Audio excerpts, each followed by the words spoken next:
Assalamualaikum warahmatullahi wabarakatuh.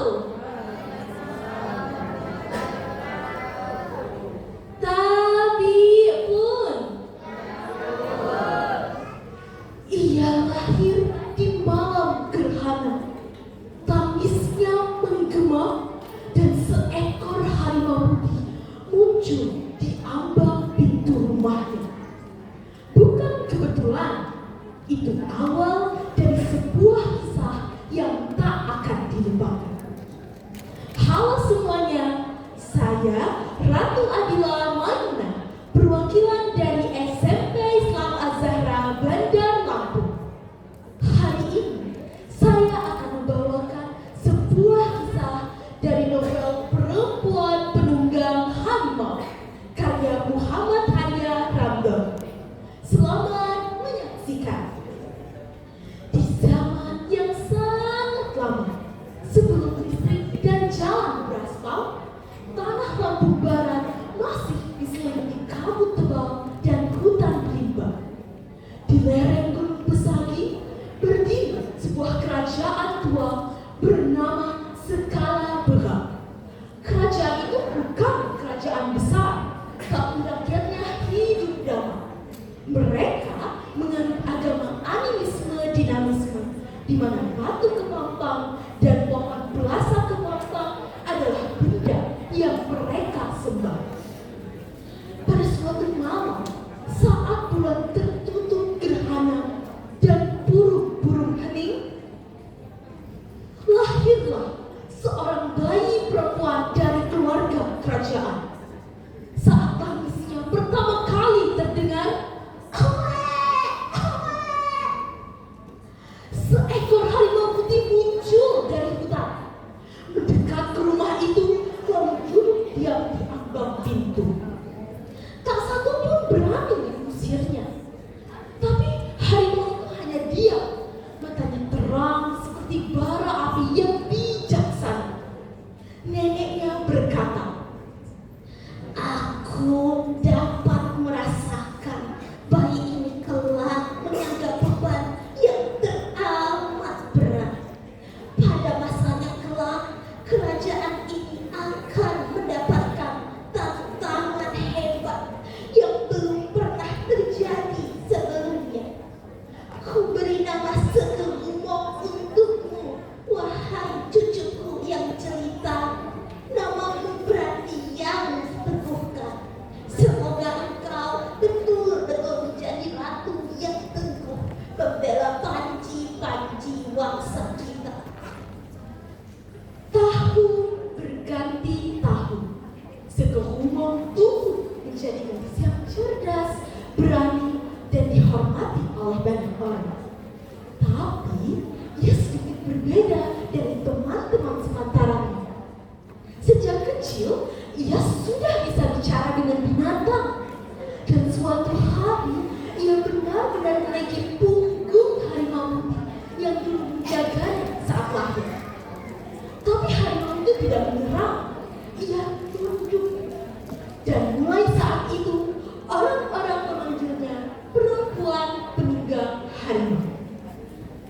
Ia lalu diangkat menjadi ratu setelah ayahnya wafat. Di bawah kepemimpinannya, Skala Berak hidup damai. Hutan dijaga, adat dilestarikan, dan rakyat hidup dalam kebersamaan. Karena Segelumok bukan hanya memerintah, ia menjaga, ia menghidupkan kembali segala hal yang nyaris terlupakan.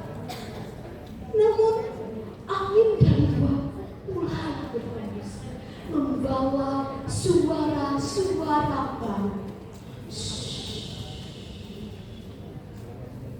Suatu hari datanglah 4 maulana yang berasal dari Pagaruyung. Mereka bukan prajurit, tetapi berpakaian bersih dan membawa kitab-kitab. Wajahnya tenang dan mereka tidak memaksa, tapi mereka membawa satu pesan baru. Ada satu Tuhan, bukan banyak roh, bukan leluhur. Ia tidak tinggal di pohon, tidak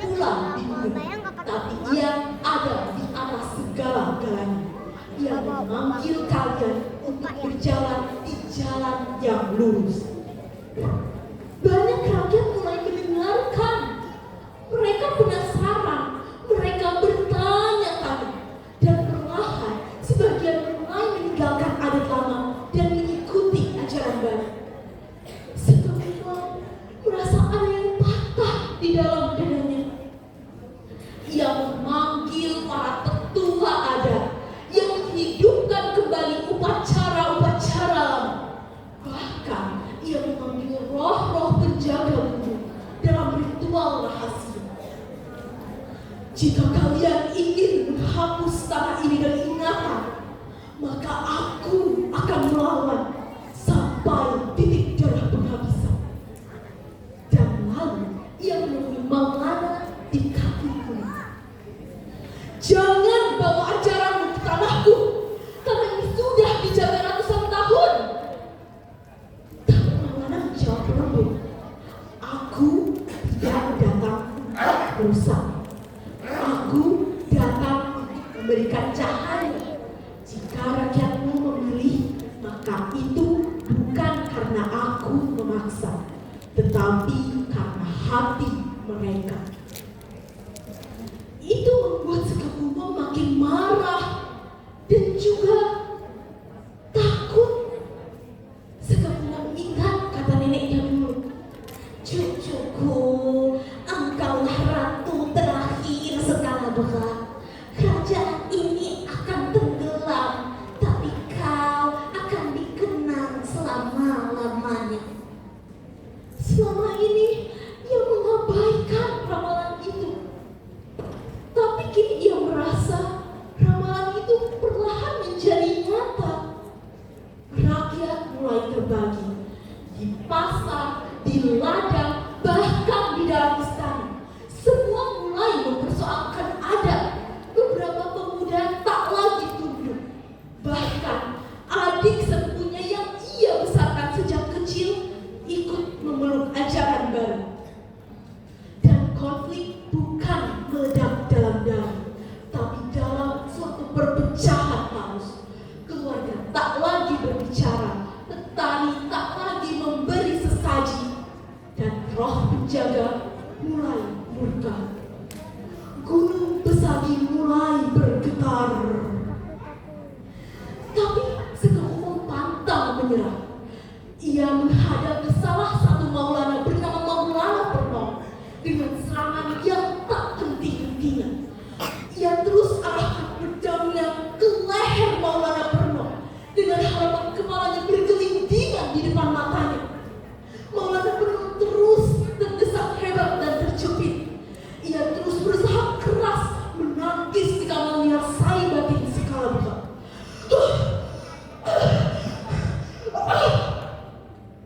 Tapi Sekekumo kalah di medan perang.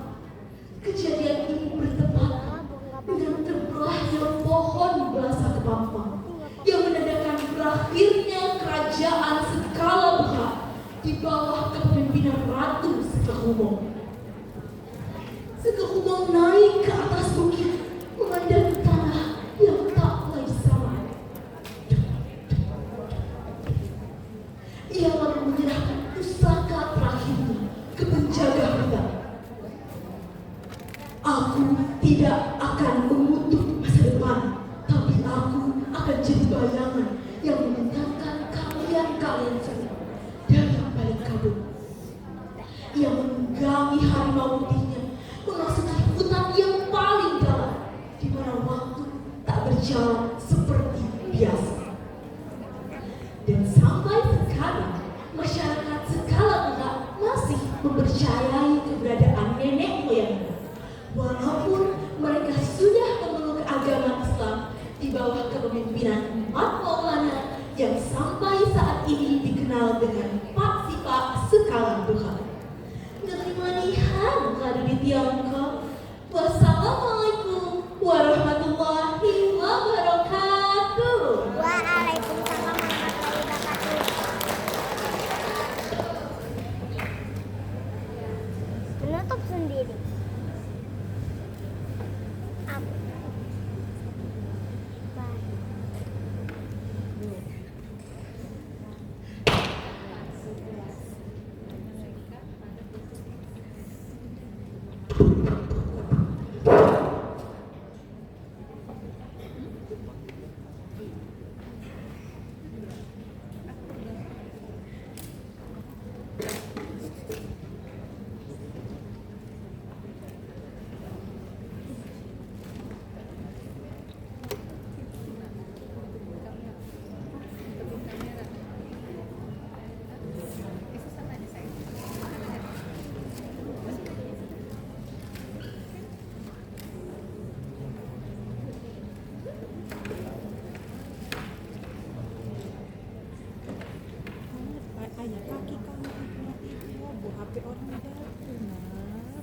Selanjutnya, penampilan nomor urut 06. Selamat menyaksikan. Assalamualaikum warahmatullahi wabarakatuh. Tabipun. Hai teman-teman dan dewan juri yang terhormat. Perkenalkan, nama saya Alia Wairunisa dari SMP Negeri 1 Gusti. Hari ini saya akan membawakan kisah dari Tanah Lampung yang berjudul Terluka. Kisah ini saya ambil dari buku cerita rakyat Nusantara yang ditulis ulang oleh Vicky Puspitasari dan kawan-kawan. Penasaran gak nih sama ceritanya? Penasaran? Yuk dengarkan baik-baik. Selamat menyaksikan.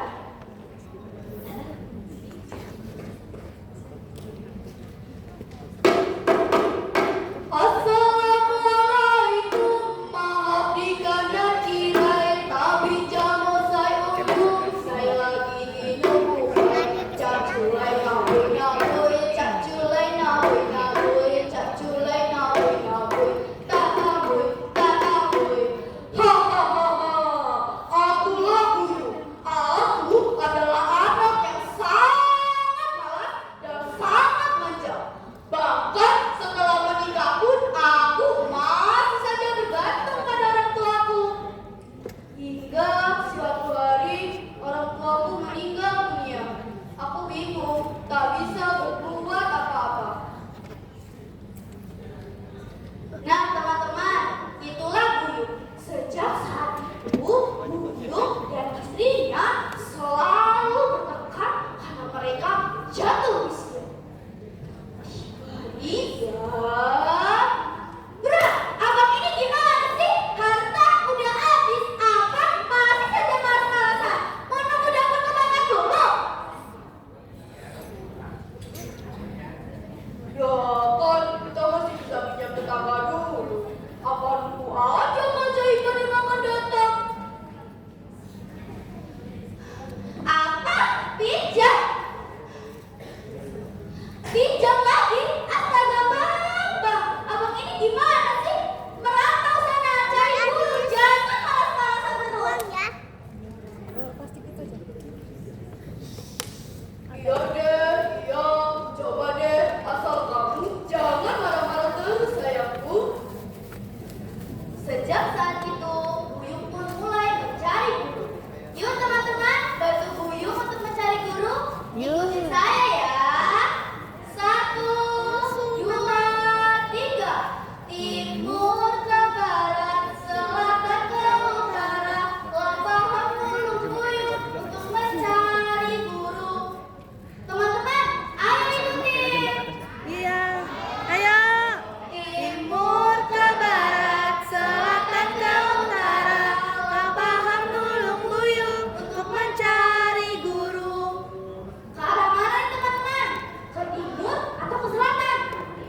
Timur. Perjalanan Buyung pun dimulai ke arah timur. Arah timur, ia bertemu dengan guru pertama. Guru pertama berpesan, lakukan hal baik meski engkau enggan. Teman-teman, apa pesan guru pertama?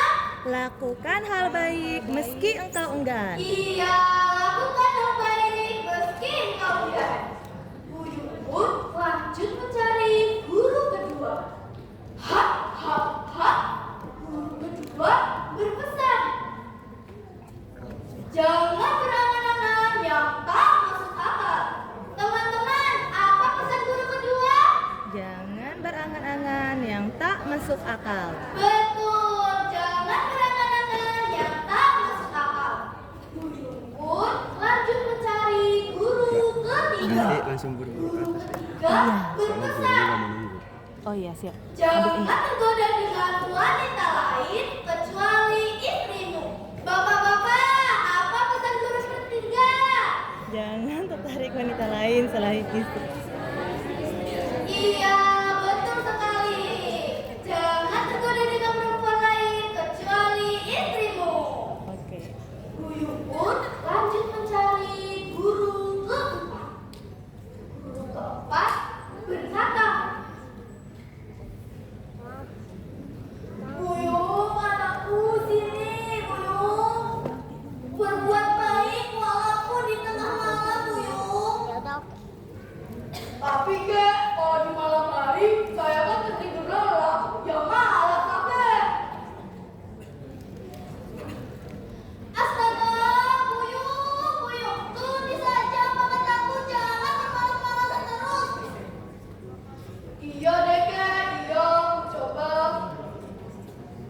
Buyung pun pulang ke kampungnya. Sejak saat itu, Buyung mulai dipanggil dengan sebutan Terlupa karena ia sudah berganti dengan empat guru. Saat Terlupa sedang tidur, ada suara teman-teman. Tok tok, tok tok. Gimana suaranya? Tok tok, tok tok. Tok tok, tok tok. Saat Terlupa sedang tidur, ada suara gimana teman-teman tadi? Tok tok, tok tok. Ada seorang prajurit yang membawa jenazah temannya. Prajurit itu meminta Terlupa untuk menguburkan jenazah temannya. Terlupa awalnya sangat malas, tetapi karena ia ingat pesan gurunya, ia pun melakukannya.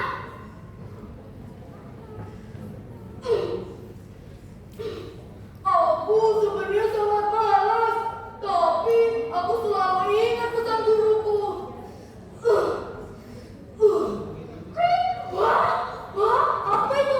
Wah, intan. Wah, teman-teman, aku mendapatkan intan. Aku kaya, teman-teman. Keesokan harinya, setelah Terlupa mendapatkan intan itu, ia menjual intan itu dengan toko. Dan Terlupa mengelola toko dengan sangat baik. Berkat kerja kerasnya, ia menjadi orang yang sangat sukses. Jadi teman-teman, hidup itu tidak hanya menunggu intan jatuh dari langit, tetapi juga butuh